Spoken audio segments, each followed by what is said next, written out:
The right to offend is not some pesky little part of freedom of speech that we have to put up with. It is the heart and soul and lungs of freedom of speech. It is the coursing lifeblood of human progress. It is the instigator of liberty and modernity and science and understanding.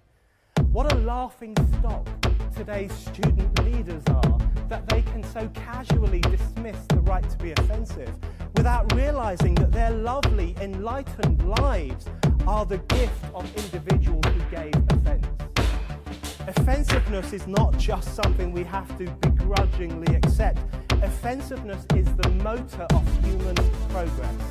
Now broadcasting from the Right to Offend Media Studios in sunny South Florida, bringing you the latest in politics, current events, art, and pop culture. This is the Whitfield Report Live with Sam Whitfield. But giving offense is good. In fact, it's essential.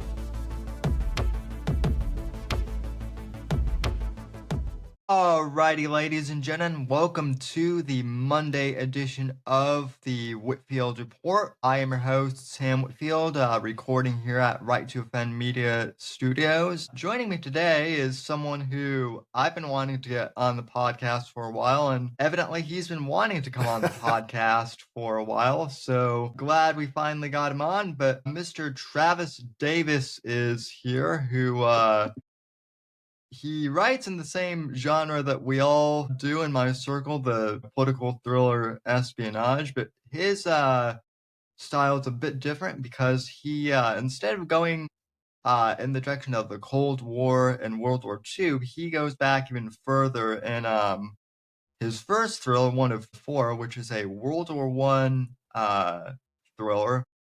I'm very interested to read that. It's on my list. Travis was also, according to his bio here on X, an Army Cav Scout. So very interesting.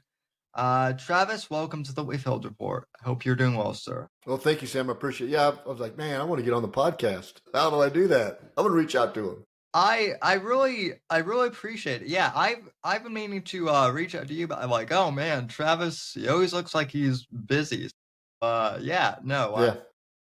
I appreciate it. You we're recording this on a Thursday, even though this will air on a Monday.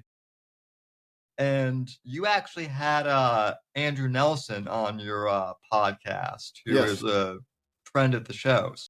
Yes. Great guy. We love Andrew, and that was a quarter way through the episode, and so far it's pretty good. Yeah, he's not only is he a really good writer, he's a real good human being. So which is nice. Yeah, salt of the earth. Yeah.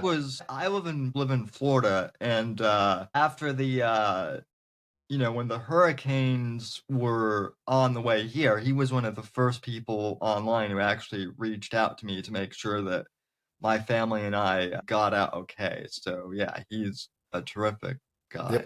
Yep, that he is. But anyway, well, Travis, I imagine you have quite the background, sir. So just tell me a little about yourself, starting off. A lot of people don't know I'm a high school dropout. So I dropped out of high school in 11th grade, joined the Army. Friday, I dropped out. Monday or Tuesday, I was in the Army, 17 years old. He was an 11 Delta at the time, 19 Delta Cav Scout, Armored Reconnaissance Specialist. And I happened to get my GED before I even would have graduated, about a year early. I just took the test, passed it, and then took some college courses that interest me around history and science and biology and things like that. And I stayed in. I retired 1995, and I got into technology. So I've worked for companies, ES, back in the day, Microsoft, Tira, Symantec, Numara, BMC. So in the sales side, in the consulting side. And I really did like it. And I just retired from there about 3 years ago. And now as I write, I do my podcast, and I'm also a aide on a special needs bus for the school district. So I hang out with those kiddos, which almost every day you could write a book about what goes on in those buses. But they're just amazing, beautiful children Yeah. from elementary to high school. There's beautiful, beautiful kids, young men and women. Yeah, well, I have a physical disability. I have cerebral palsy, so I was on those buses a lot growing up, and I really appreciate people like you who are willing to do that. It's not always easy. I tried to make it easy for everyone, but unfortunately some of those kids aren't always easy. So No, they're not, but you don't know what they're coming out of, right? no. So when they walk out of that door, you don't have no idea what's behind that door. So every day is a new day. Yeah, Every day is not Groundhog Day. Every day is a new day. right. And God bless you for doing that, sir. No, So thank you. I enjoy it. so what then was your path to becoming an author? Was this something that you always wanted to do in your, or was it something that you picked up later on after, your military service? So I started in the literary field about 25 years ago or so. I was the tech editor for Q Publishing for the Microsoft MCSE series. Whoa. And so I used to read books after they're printed to make sure they're technically correct, or I'd even get manuscripts and technically edit those. So I did that for Q Publishing for a few years. And then one day the publisher asked me, say, "Hey, Travis, you want to help write a book?" So I said, "Sure, I'd love to." So it was a Windows 2000 security handbook, and I wrote the chapter on Kerberos, which is a security protocol in Windows 2000 Active Directory. And I knew absolutely nothing about it. So I just had to do a lot of research. It was great. I learned a ton. And, then I got away from it. And about 3 years ago, I've always had a great imagination. And about Yeah. 3 years ago, I had an idea for a book, Flames of Deception, which I'm re-releasing on March 25th under my own publishing company, my Impress. It's called Flames of Deception Cocked Pistol. Nice. And so that's coming out on March 20th. So I did that, and I wrote another one, Cobalt, Rise and Fall of the Great Reset, which will be out later on this year under my imprint. Then I was in the third book of the Team Tex Arcana series, and I've always been interested in World War I. It's just fascinating. So I had an idea. I ran it by my son, and he goes, "Oh, Dad, hey, add this kind of twist to it." And so I did that, and I stopped 50,000 words into a book. I stopped, which that's half a book, over half a book. And I started writing one of four, World War I through the eyes of an unknown soldier. And I couldn't stop. I felt a calling or a need to get the story that unknown soldier couldn't tell, but in a way that would not only get his story out, but would benefit a father and son as they were rebuilding their relationship. So, a couple quick things. So, first off, it sounds like you were a technical writer for I was. well, yeah, that's interesting because that's actually what I do professionally, like for my day Oh, job. wow, I'm cool. yeah, I actually got my technical writing degree from University of South Florida, and then unfortunately after I graduated, the pandemic was still going on, so the tech sector wasn't really hiring. I was in kind of the sticky situation of, hey, these are entry-level positions, but also we want you to have 5 years experience, even though you Yeah, just graduated from college. So now I've just been freelancing, excellent. kind of online, and it's actually turned out well for me. Now I've also got authors and whatnot reaching out to me, and it's also helped me kind of turn this podcast into a bit of a business too. Yeah, yeah. Well, that's interesting. So I'm linked in with a guy named Rod Trent. I will connect you two together. I've known him for my entire technical career, I think, and he writes right now for Microsoft Press. Awesome. And I just had him on my podcast. He writes books too. He'd be great to have on your podcast, Rod Trent. Yeah. And so I don't know how many white papers I've written. I started a software company where I had to write the whole manual for the software, user guides, everything. I had to take a class in college, I think it was the beginning of my junior year, where I had to learn like design theory, and I had to use Adobe.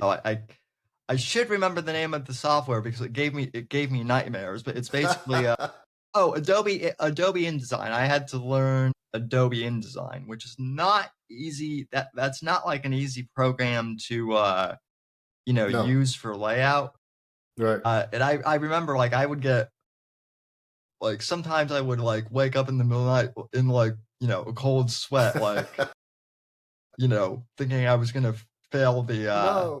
the class, but I actually ended up getting a design award, and turns out that all that design theory that I never thought I was going to use actually turned out to be really helpful when I went into self-publishing. Oh, yeah. Definitely.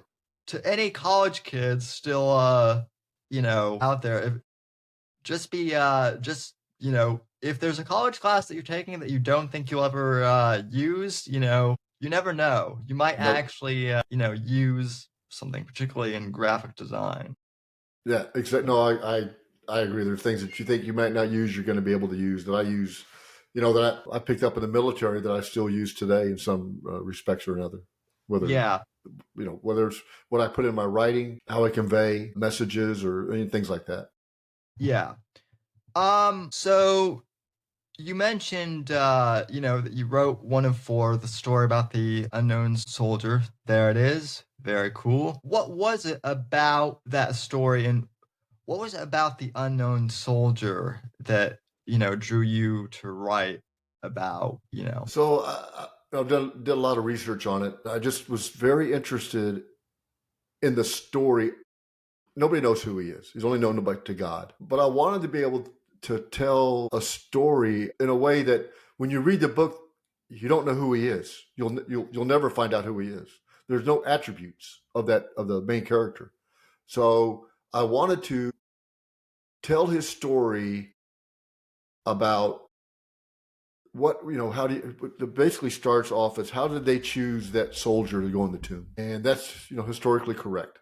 Then I go into basically the timeline of the 1st Expeditionary Forces, eventually the 1st Infantry Division, and tell it in a way from a private and an NCO perspective, not from a general, not from a, strategy or whatever, right? I wanted to tell it from a tactical perspective of that soldier and how he changes in combat, mentally, personally, leadership-wise. And I wanted to tell that story and then relate it back to a father and son who retrace his footsteps, because they find his diary hidden in a Bible in present-day France. And by doing that, the son can see what war did to his father. And it builds them back as a father and son. The relationship will never be broken again. Beautiful. So it's really more of a father and son story as opposed to, a straight up like war. It's not, I'd say story. It's not a war book. It's a book about war. I mean, the ramifications of war on the combatants, the people that live in the combat zone, and the people when the soldiers come home. Yeah. And it's a dual timeline. So they read, they enact it. My wife and I, this summer, we went to France and relived the book. Wow. Yeah. So what was it about World War I in particular when writing this book that drew you, that because you could have done any number of eras. You could have done World War II, the Cold War, Korea, even lots to choose from. But what was it about World War I in that era that drew you to it? I think it's we live from the ramifications of World War I and the Treaty of Versailles to this day. Yeah. And it's the first war of modern warfare. It was the first time that U.S. forces had ever been in Europe to fight. And it was so pivotal in, the 20th century. I wanted to be, and there are not a lot of books about it. You got War and Peace, All Quiet on the Western Front. You got the movie 1917, I think, or 1916, which is phenomenal book Yeah. or movie, and the books are great. And even One of Ford's been kind of like, okay, this is in that category of that. This is that good of those books. But I just want, because not a lot of people know of it, but I think when you read of it, you'll get a bit of history that you didn't know, that you never even thought of.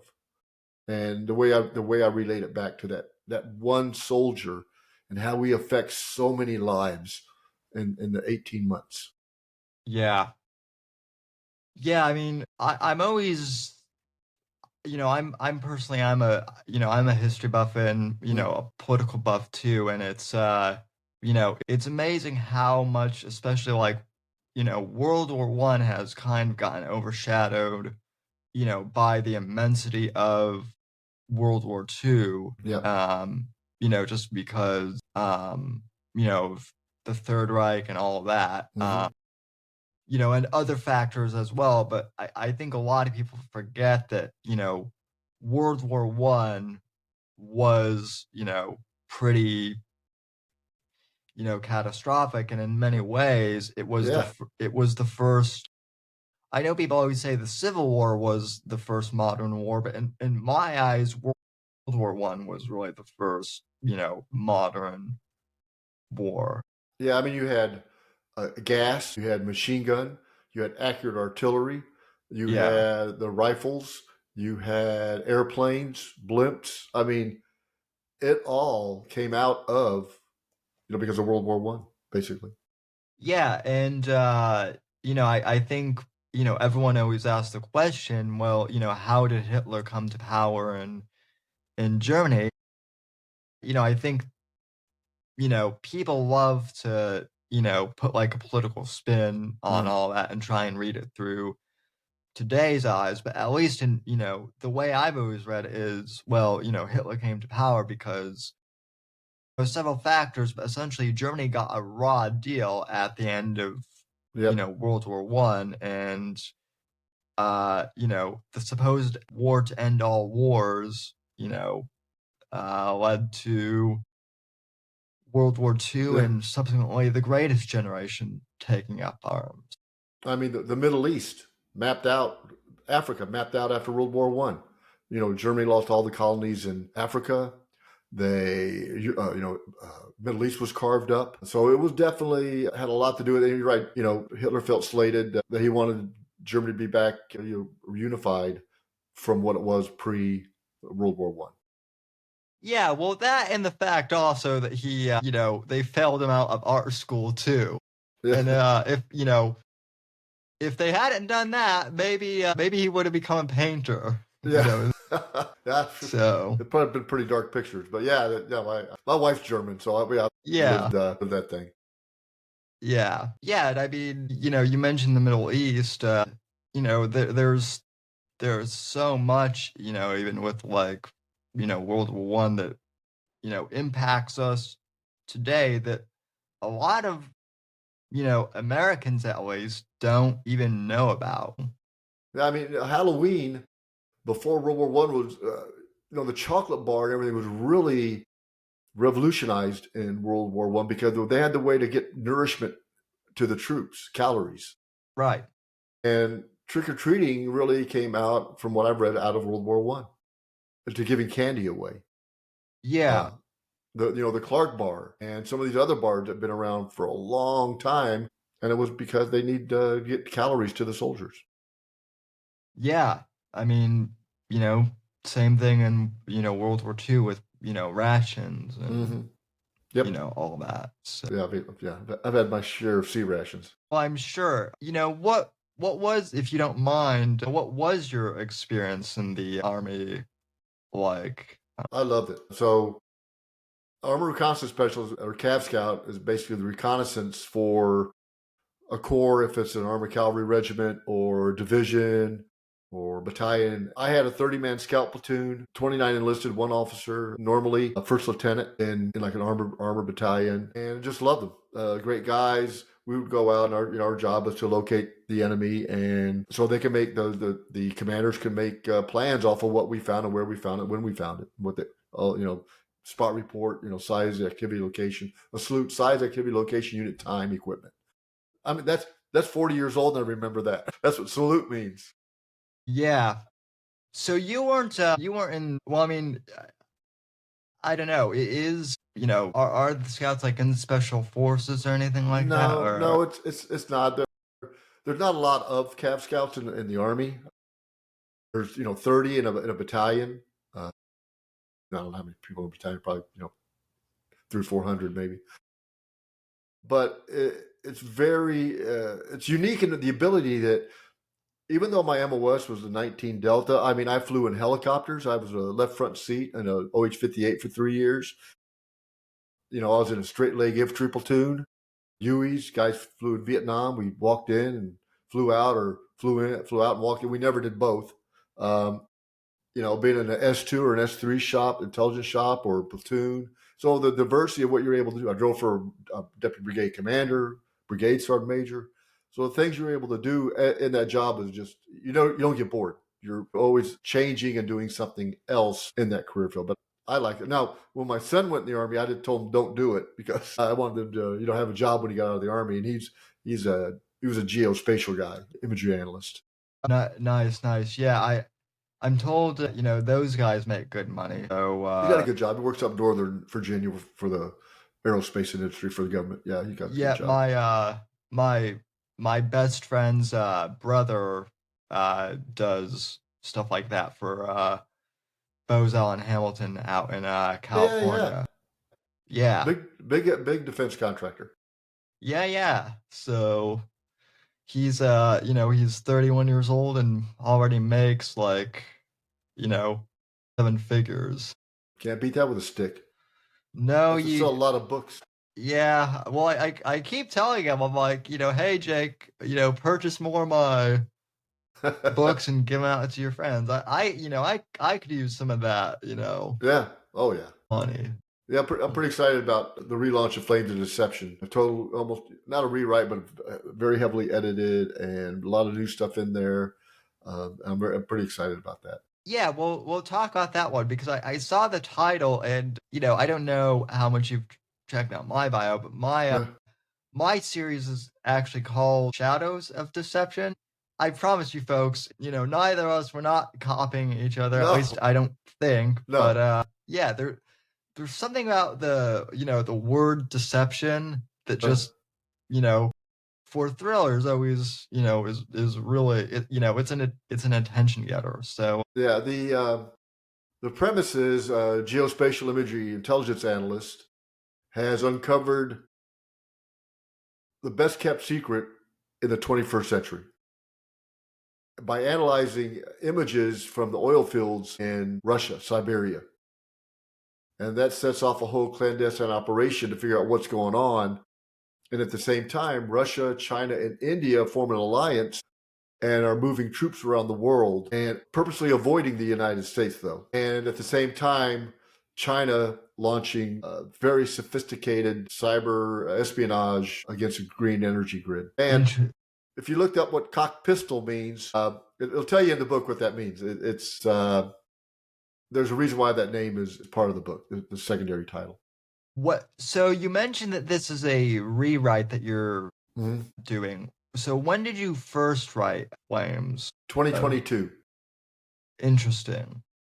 So I mean, the Russia-Ukraine war was already on, but it wasn't fully. Had you had an idea of, to do something like that before Russia-Ukraine, or did Russia-Ukraine impact? Or see, I had the idea in February of 2022, and I started writing in March. I think the Russians invaded in February of 2022. It's not a big aspect part of the book at all. Right. Other than they know they feel like they got their butt kicked. But it's more, it's sort of like a techno thriller in the maybe a Tom Clancy, Clive Cussler type kind of book. And then I form a team out of these 3 people, Tex, Tyler, and Kim, because their unique ability form a team. Yeah, I mean, it is it is interesting. I kind of figured you were off, that you were off doing your own thing, but it is very interesting how oftentimes, uh, you know, just through coincidence, a lot of our fiction mirrors what's going Yes. on. Yes. So, uh, there's actually at the end of my second book, The Fourth Estate in the Hmm. Shadows of Deception Saga, there's actually a presidential assassination attempt that I had Wow. written at the beginning of last year, and Yeah. then like around June, people were like, did you take and I'm like, no, I wrote that, way Yeah. back before the assassination attempt Yeah. even happened. Yeah. There's a lot of truth in fiction. Yes, sometimes Eerily. in, not the most settling ways either. Yes. I agree 100%. But I do write, I'm actually there's a woman in one of four, a French girl that actually finds the diary and watches the soldier get killed. She witnesses death. Wow. And uh in the book, she gets killed in World War II in the French Resistance, and I'm actually writing her story. Gotcha. So, are you planning on like doing an eras, series with like one of four and making it into like a history series? I I do. I have a Korea War idea that I'm working on. I also looking at doing a World War One series of the units that I was in the Army that were in World War One. So I was in the First Infantry Division. I was in the Third Infantry Division. I was in the Second Armored Cavalry Regiment. And writing a story around that. I think the Third Infantry would be the Second Battle of the Marne, Second ACR. I figured that one out. But I'm thinking units that I was in, write a story about those in World War One. I think that'd be kind of cool. Yeah, well, especially also you mentioned Korea. That would be fascinating because unfortunately Korea is called the Forgotten War. Yes. You know, Vietnam gets, a lot of attention, unfortunately for a lot of the wrong reasons, but Yeah. it still does. Hmm. Um, since I've been alive, with Vince Flynn and Jack Carr, we have all the War on Terror, Yeah. books. Right. So Yeah. I didn't want to write one of those. It's just I think that I think they write it well enough that it'd be tough to write. Get into that genre. yeah, well, I mean, that's the other thing too, is like every author has to find their niche. And Yep. the one thing I always tell, new authors, I mean, I've been writing for the past decade. I've only been, a published author for 2 years at this one point. And the one thing I Yep. always tell new authors is, if you're starting out, just write for yourself. Yep. Because especially in this genre, because you may be a great writer. Hmm. You may, in some people's opinions, even be better than some like Tom Clancy or Jack Carr. Hmm. But that doesn't mean that you are Tom Clancy or Jack Carr, Yep. and you're not going to get the royalties Hmm. right away, and you're not going to skyrocket to Right. overnight Yep. success. So Exactly. Exactly. I look at it as I enjoy just telling a story, and people enjoy the story, and take a break from their normal lives for just a little bit, and go somewhere else in their head by reading the words that I'm putting down on paper.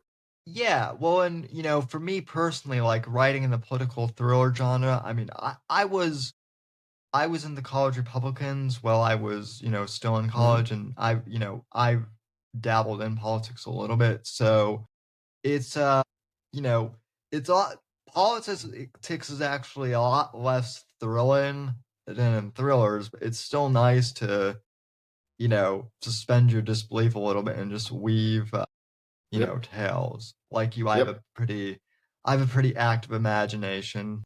Me too. Uh, yeah. And, To say the you least. know, writing can be pretty therapeutic, I Yeah. find. Oh yeah. I agree 100%.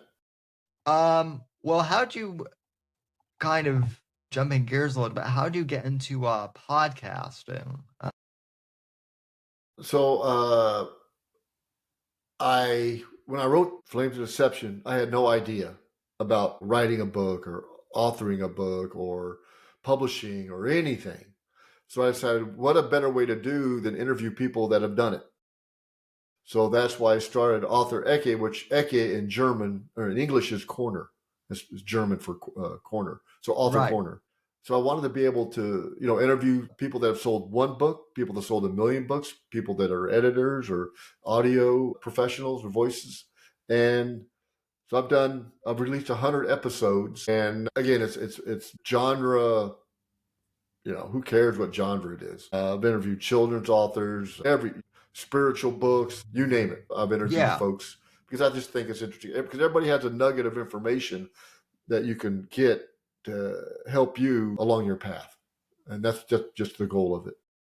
Yeah, I mean, even since I've been, interviewing authors, for the past, 2 years, you know, my show used to be mostly like, news and like politics and then Mm-hmm. some, current events, but like ever since I've started interviewing, people like I've been interviewing all these authors and it's definitely helped develop my writing, Oh, yeah. just by gaining insight from other authors and then plus like I find that all the authors that I've had, yourself included, like they have a story themselves to tell, which I always find very interesting. Yeah. Yeah, I've got an idea for a more of a in a perspective book, but it'd be tough. It'd be tough for me to write. I have the title. It's called, uh, son, father, grandfather, Yeah. and it's all those three things. But yeah, maybe I'll get to it. But yeah, so you're right, and everybody that I've met is very helpful.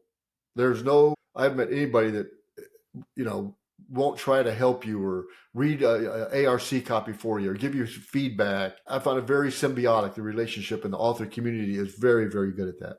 Yeah, well, yeah, I find it much the same way. Same in the podcasting community, which has changed a bit because like I've been podcasting since 2008, so I've been at this for quite a Wow. while. The podcasting space, depending on, which, I guess, genre you're in, it used to be like really, competitive. I wouldn't really say cutthroat, but like, not a lot of people were, it was kind of every man for himself for a while. But I think as the medium has kind of, evolved and grown over the years, people are a lot more helpful. Yep. And then like, just again with the writing community, like everyone's giving each other shout outs and Hmm. I try and, shout other people out and it's been a little I don't want to say weird isn't the right word, but very humbling is the right word because I got a DM from, someone yesterday who I didn't know from Adam, and they were just like, dude, you're one of my all-time favorite authors, Well, that's cool. and I'm like, you know, like, wow, who am I? Like, in the grand scheme of things, like Yeah. I'm a nobody, and yet, Yeah. here's this guy saying that, like, you're a legend or something like that. So, Yeah. I mean, I'm well crap, and that's at the bottom of the ocean. So if anybody recognizes me, I feel pretty good yeah, about that. Mm, yeah. I think there's a lot too, specifically like with the writing, uh, podcast genre, and there are a couple of them now too.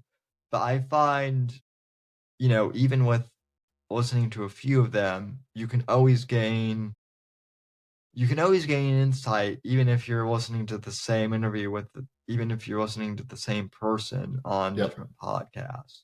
And So some of it just help you get over that maybe you're not as motivated by you hear somebody that wrote a book or published a book and say, oh, now I'm okay. Now I get motivated. Now I feel good about. Let me get back into it. Let me get back and write something. yeah, well, sometimes I know authors who they're really good at writing the story, but then they don't know how to, market it or really how to, Yeah, you that's tough. yeah, that is tough. Even for me as, someone who does technical writing and social media, for a living, it's kind of it's insane with podcasting.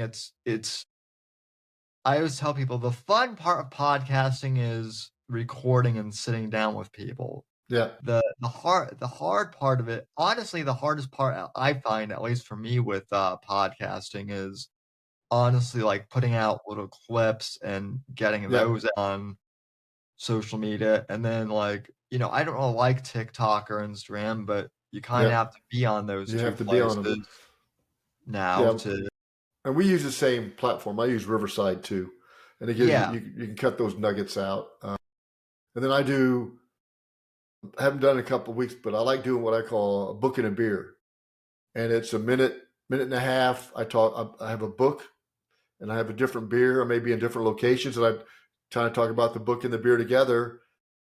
And it's just kind of a fun thing to do. Minute and a half, and you get a book and maybe new beer and something to do.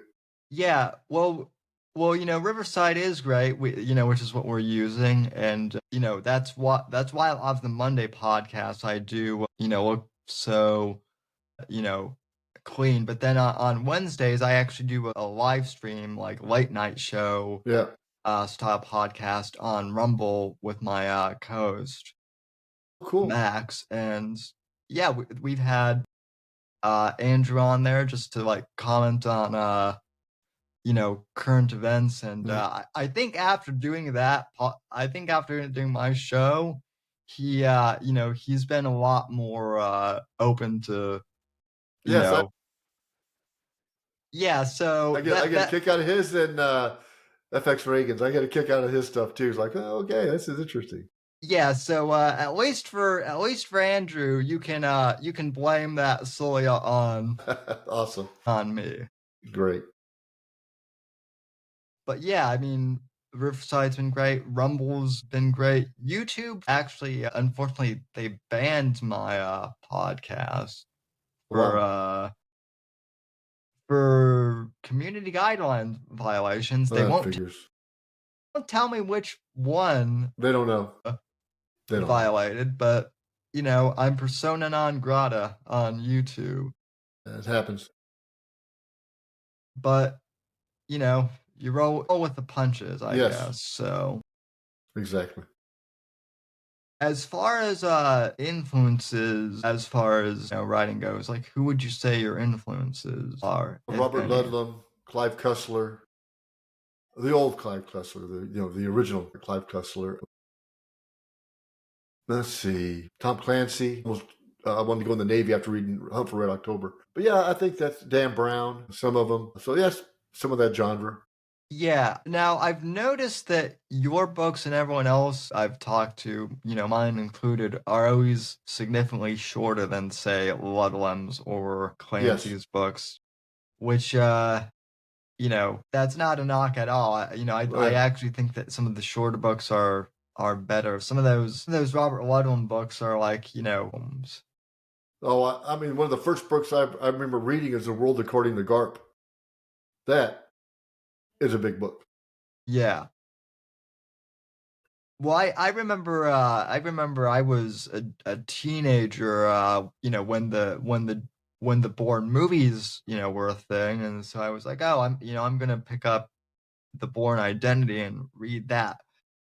I did read that in its entirety. I think it took me like 6 months Yeah. because it's a large book, way different from the movie Yes. too.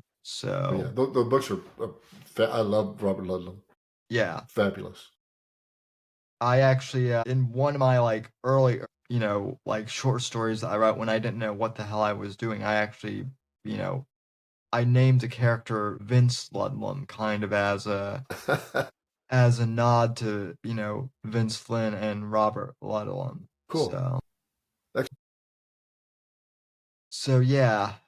Um so you've got 1 of 4, and then you've got Flames of Deception coming out Yep. soon as well. Anything else in the works? You mentioned the No, I mean, I'm working on that kind of the book offshoot from 1 of 4. But other than that, just some ideas that I'm kind of kicking around. very very cool. I'm always curious to know, do you have like any process like for writing or any set schedule? No, I just write when I can between the routes and stuff. Yep. But I try to write. I like writing in the morning. I don't in the afternoon. I'm kind of brain dead. But I do that. I like listening to music when I write. I'm thinking about writing a play for 1 of 4, 1 or 2 person play. I've been told to make a great movie. It's a very theatrical book, cinematic, very Yeah. cinematic book. So who knows? Yeah, I've been told that mine would make a great, Yeah, Netflix show, and yeah, I tell people, I'm like,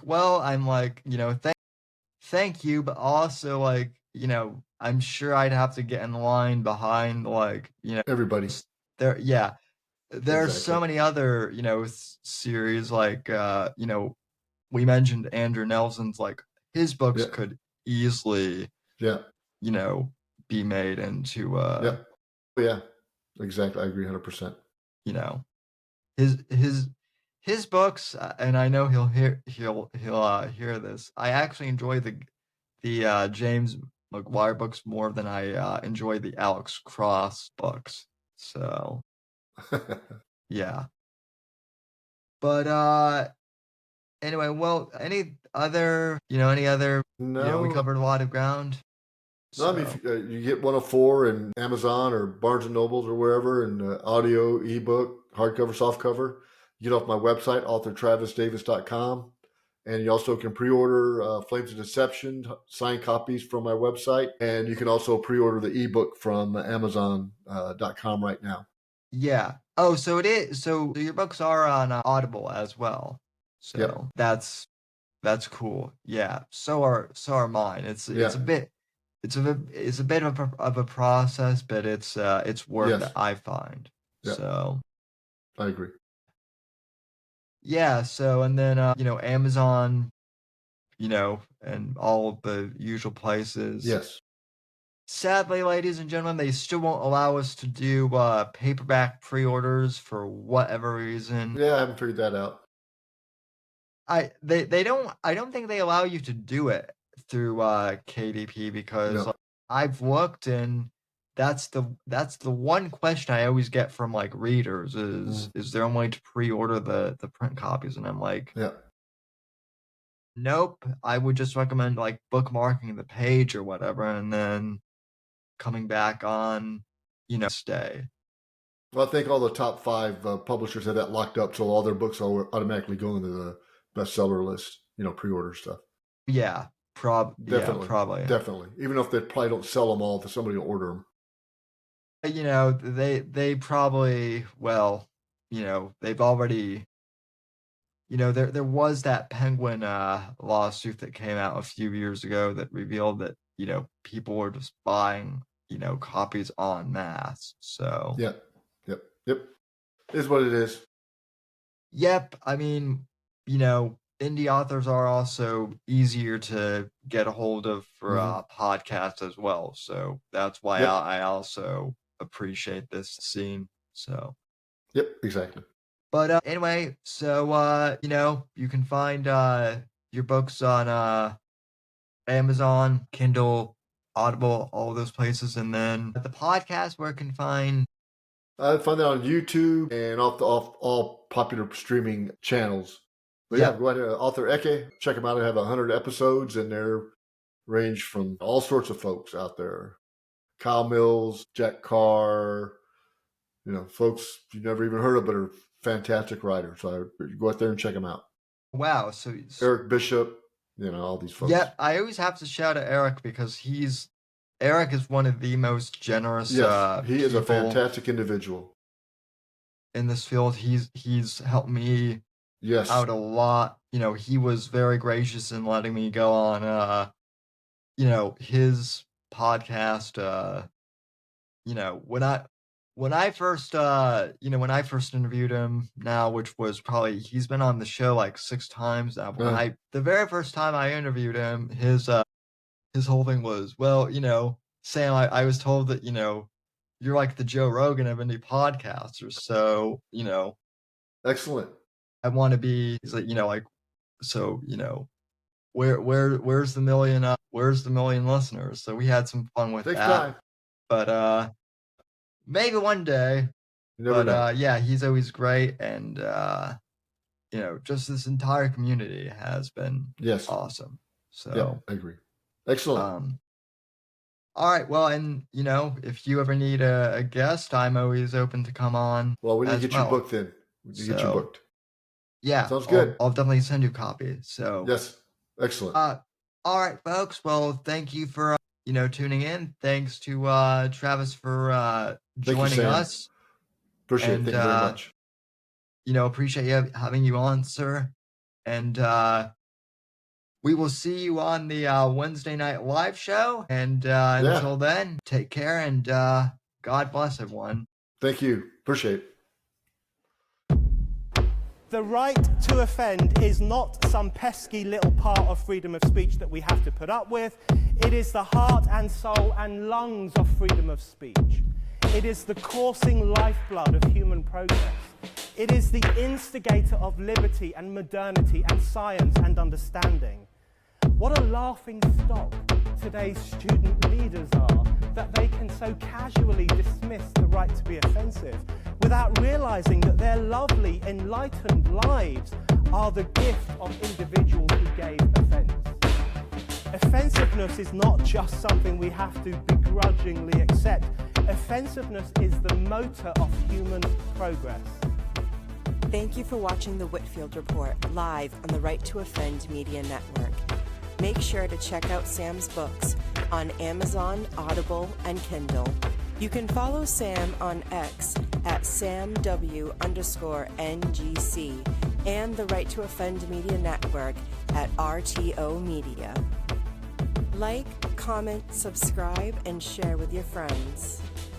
And until next time, God bless, God save this great nation.